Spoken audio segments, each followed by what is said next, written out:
带去读唐诗。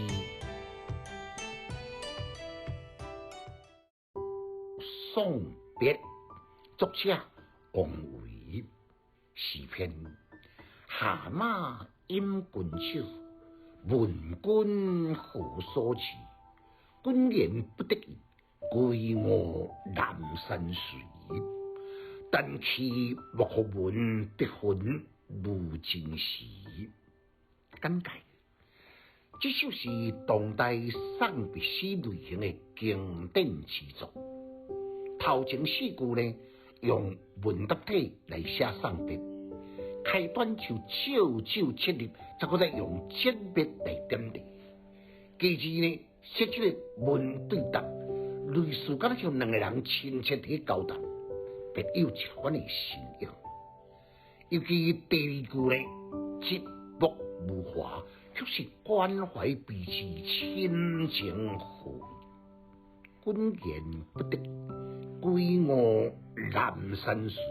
这三字的不得已呢，具有真广角的释义。唔那干那有人不得已才要来归阮，要涵盖本身不得已，替有人甲自己对功名利禄无限的感慨。字句看起来足平淡的，也毋过温暖无比，意在言外，温质深沉，因而清妙。但是莫可闻，别魂无尽时。结句呢，竟然是加强安慰劝勉，敢若亲像两个人坦言相对。我未搁再追问你不得已是什么代志，也请你莫囥喺心肝头，会当抛开一切尘嚣的杂乱，会当亲像别魂出岫，本无心，去向往悠然自得。有收尾这两句，就会当意会王维差就看淡荣华富贵、功名利禄，所以有人不得已想要来归阮，伊无来所动，甚至甲表示赞同。韵律也显示王维早就野生一款殊途纷争追求，亲像别魂自由自在生来。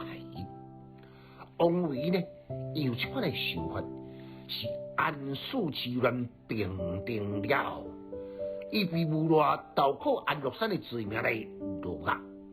好佳哉呢，伊一段时间有写首诗叫做《凝癖》，伊当为世情完情翻译情别。按迄个时阵起，伊就哪做官哪归阮，禅心悟禅以及诗画音乐，博取诗赋的雅量，山水电能诗派的巧手，真侪创作呢，拢是赞赏诗中有画，画中有诗。读诗的囡仔袂学歹，有气质，够有文采。